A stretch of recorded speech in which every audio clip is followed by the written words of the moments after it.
নবীজি বলেন ক্বালান নাবিয়্যু সাল্লাল্লাহু আলাইহি ওয়াসাল্লাম ক্বালান নাবিয়্যু সাল্লাল্লাহু আলাইহি ওয়াসাল্লাম আনা সাইয়্যিদুন নাসি ইয়াওমাল কিয়ামাহ ওয়া হাল তাদরুনা ইয়াজমাউল্লাহু ইয়াওমাল কিয়ামাতি আল আউওয়ালিনা ওয়াল আখিরিনা ফি সাইয়্যিদিন ওয়াহিদিন। নবীজি সাল্লাল্লাহু আলাইহি ওয়াসাল্লাম বলেন, কিয়ামতের দিন হাসরের ময়দানে আমি সকল মানুষের সরদার হব।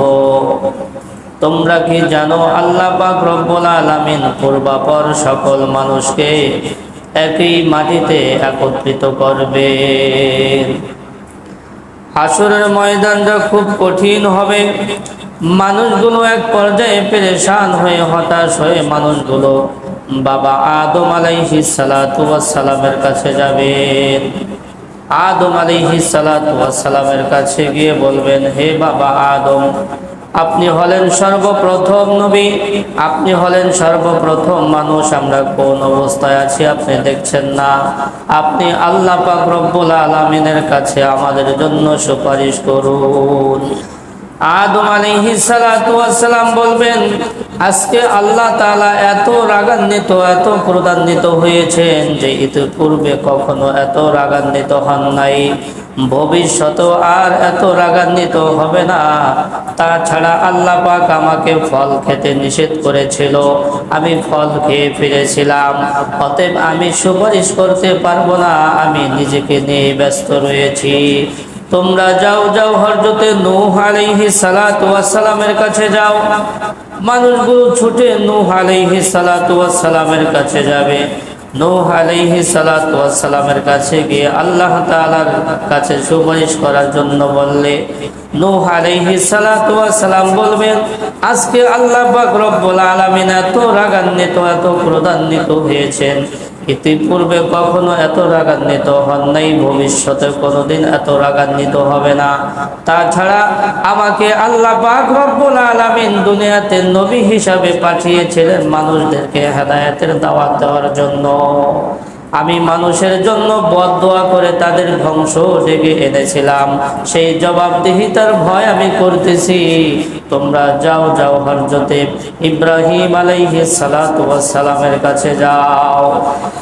মানুষগুলো ইব্রাহিম আলাইহিস সালাতু ওয়াস সালামের কাছে যাবেন, গিয়ে বলবেন, হে ইব্রাহিম আলাইহিস সালাতু ওয়াস সালাম, আল্লাহ তাআলা আপনাকে খলিল উপাধি দিয়েছিলেন, আল্লাহ তাআলা আপনাকে বন্ধু বানিয়ে নিয়েছিলেন, আজকে আপনি আমাদের জন্য সুপারিশ করুন।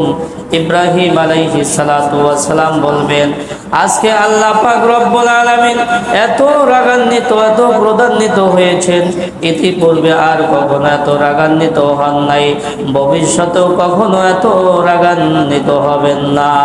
তাছাড়া আমি এমন তিনটি কথা বলেছিলাম যে কথাগুলো বাহ্যিক দৃষ্টিকোণ থেকে মিথ্যা, কিন্তু ব্যাখ্যা সাপেক্ষে যে কথাগুলো মিথ্যা নয়, আমি সেই জবাবদিহিতার ভয় করতেছি না। তোমরা যাও যাও হযরতে মূসা আলাইহিস সালাতু ওয়াস সালামের কাছে যাও।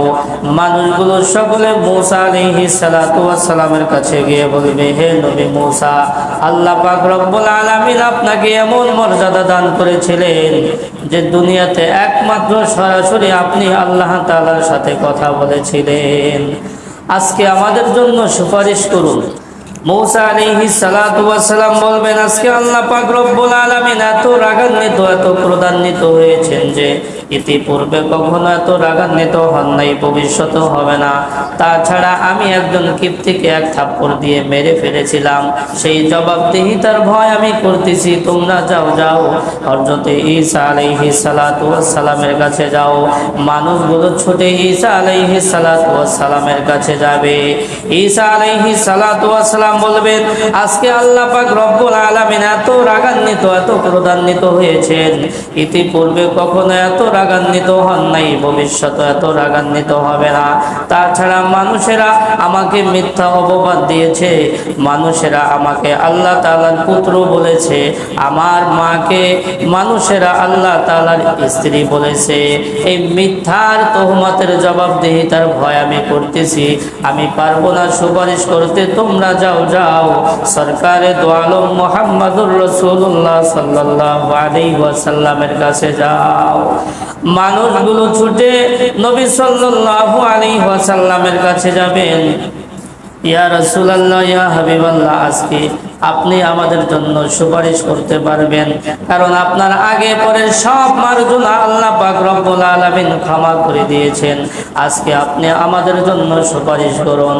নবী সাল্লাল্লাহু আলাইহি ওয়াসাল্লাম তাদেরকে তাড়ায় দিবেন না, নবীজি তাদেরকে সান্ত্বনা দিবেন, আজকে আমি তোমাদের জন্য সুপারিশ করব। নবী সাল্লাল্লাহু আলাইহি ওয়াসাল্লাম আল্লাহ পাক রব্বুল আলামিনের আরশের নিচে গিয়ে সিজদায় পড়ে যাবেন। আল্লাহ পাক রব্বুল আলামিন নবীদের উপর ইলহাম বর্ষণ করবেন। নবীজি সাল্লাল্লাহু আলাইহি ওয়াসাল্লাম আল্লাহ পাকের এমন প্রশংসা করবেন, এমন গুণাগুণ বর্ণনা করবেন যা ইতিপূর্বে আর কেউ করতে পারে নাই। এরপর আল্লাহ পাক রব্বুল আলামিন সরকারে দো আলমকে বলবেন, বন্ধু হয়ে আপনি সিজদা থেকে মাথা উঠান, আজকে আপনি যা বলবেন শুনবো, আপনি যা সুপারিশ করবেন কবুল করব। নবীজি সাল্লাল্লাহু আলাইহি ওয়াসাল্লাম সুপারিশ করবেন।